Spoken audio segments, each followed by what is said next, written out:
Hello there and welcome to my very first LinkedIn live video. So if you're watching this, thank you so much for joining me. So today I wanted to come to you and talk to you about how to be an influencer. Because in my coaching practice, this is something that a lot of ladies come to me, and this is a big need, right? So everyone feels this need to want to be heard and seen and to be taken seriously, especially in the workplace. And so this is a question I get a lot. How do I become that influencer? How do I get people to really pay attention? And part of this is also confidence. How do I have the confidence to step up and do what's needed in order to be that influencer in my environment so I can be successful and feel like I'm contributing to my highest level? So today, what I want to come to you and share with you is 3 of my biggest tips on how to do this. And some of them might be a little unconventional, so stay with me on this, but I promise you, if you implement this, it's going to change things. It's going to change those professional relationships so that people view you in a different way, and they actually invite you to the discussions. They invite you to have a seat at that table, and they actually are more proactive in doing that, so you don't have to feel like you have to put in so much effort to be seen or heard. So here we go. The 3 tips that I want to share with you today start with number 1, forgiveness.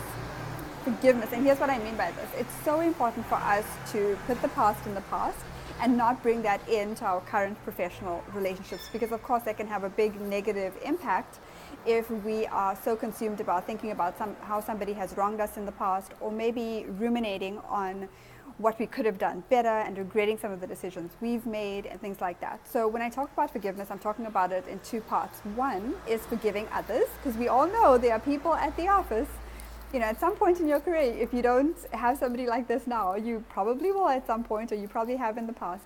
There are people who are going to push your buttons and rub you the wrong way and maybe be rude or disrespectful or not give you the opportunity to really step up and shine or share your opinion, right? So we've all had that.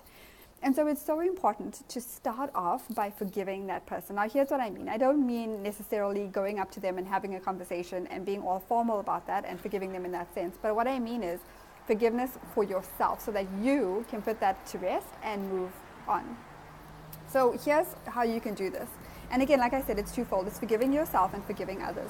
So what I'd like you to do, and this doesn't have to take a long time, but I want you to sit down and write down all of the things that you forgive yourself for and that you feel like you want to forgive others for. Now, this could include taking that next step and having that conversation with them and say, look, I know in the past things have been a little rough, and maybe we didn't get off to the best start, but I really want to make an effort to support you in the best way I can. So that could be step 2 to this exercise. But really what I want you to focus on today is just getting it out of your mind and getting it on paper, because something powerful happens when you kind of disconnect from what's going on in your mind and disconnect that from your thoughts and put it on paper and truly make the effort to say, you know what? Tomorrow morning I'm starting with a clean slate. Today I'm getting this all out, and I'm going to write myself a letter of forgiveness, not just to forgive myself, but I'm going to write down what I need to forgive others for, and be as specific as possible with this and say, tomorrow I start by giving them the benefit of the doubt. And here's the next step. This is the second thing I want to share with you out of those 3 tips.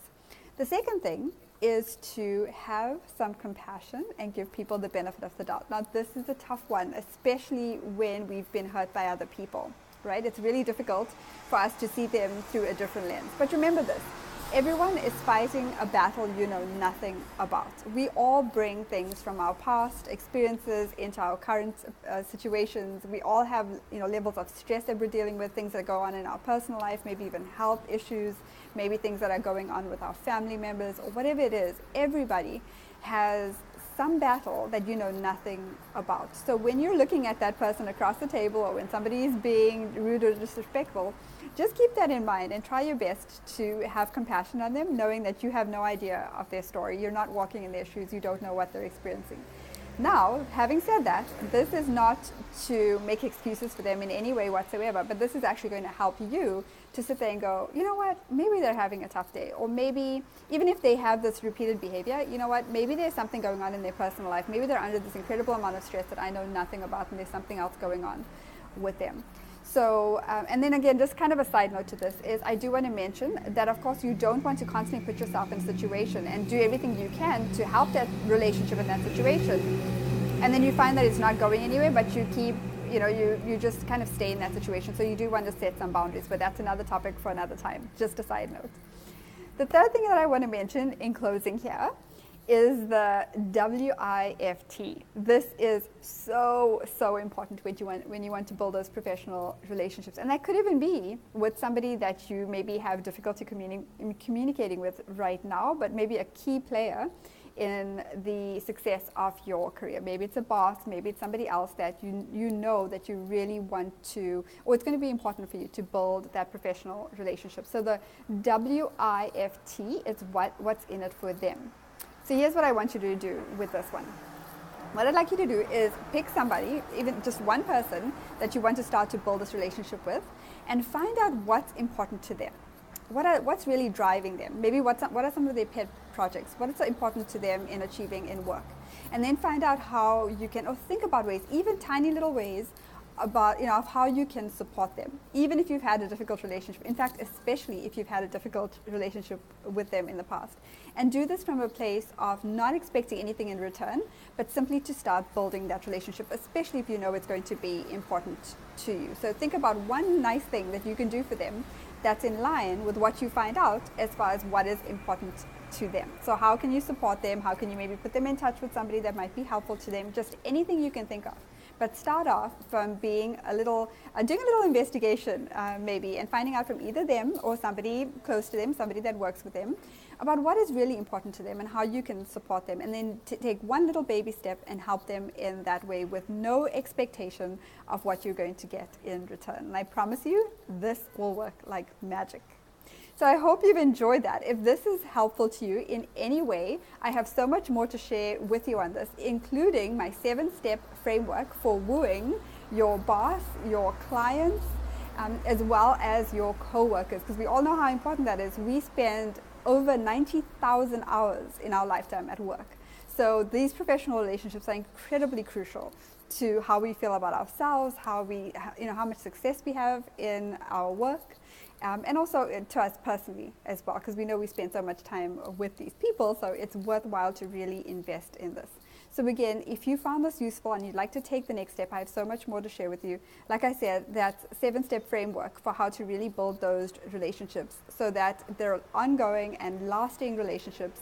In fact, I've used a lot of what I will teach you to really stay in touch with coworkers years and years, and past bosses years and years after I stopped working with them. So it's really powerful stuff that can really create those strong, lasting relationships, and that's how you build your network, right? So if at any point in your career you need to go back to those people, reconnect with them, it just becomes so much easier.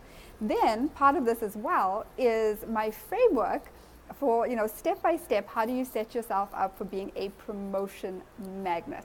If you want to increase your salary or you want to get a promotion, I have a step-by-step formula that works beautifully, and if you click the link below, you will see some testimonials of people who have implemented this with just absolutely amazing results.